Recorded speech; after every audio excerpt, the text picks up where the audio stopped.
Hello and welcome. Today we are answering another one of your questions for the NPO Business Network.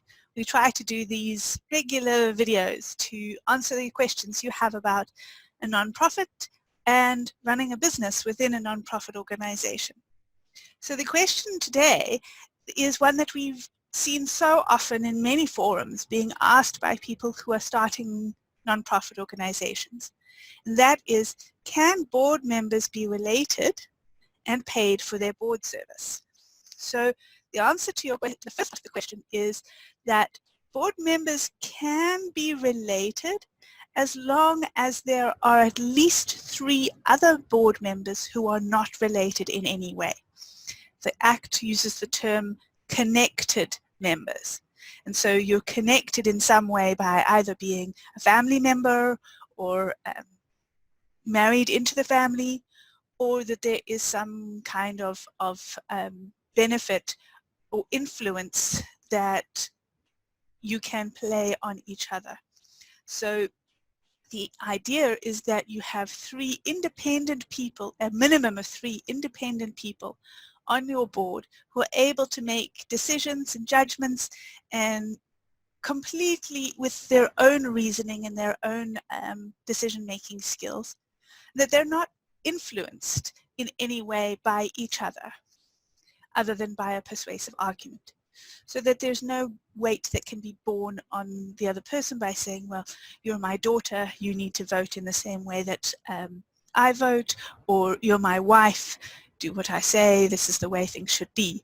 So we don't want to see any kind of collusion or influence or pressure being put on board members to decide to vote in a particular way. And that's really the reason why related board members is frowned upon. And if there are, then there need to be enough people outside of that family unit to be able to make fair and unbiased decisions in the benefit of the organization.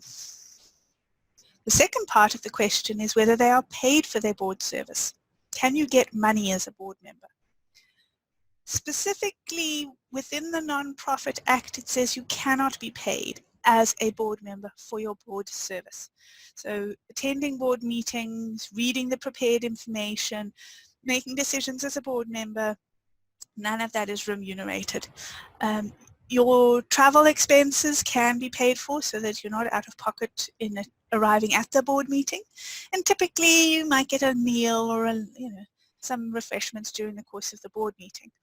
But the actual payment for your time of sitting in board meetings is not remunerated. However, if you do own a business or you're engaged in a business that provides services to the nonprofit organization, you are able to charge for the services that you provide and receive payment for that.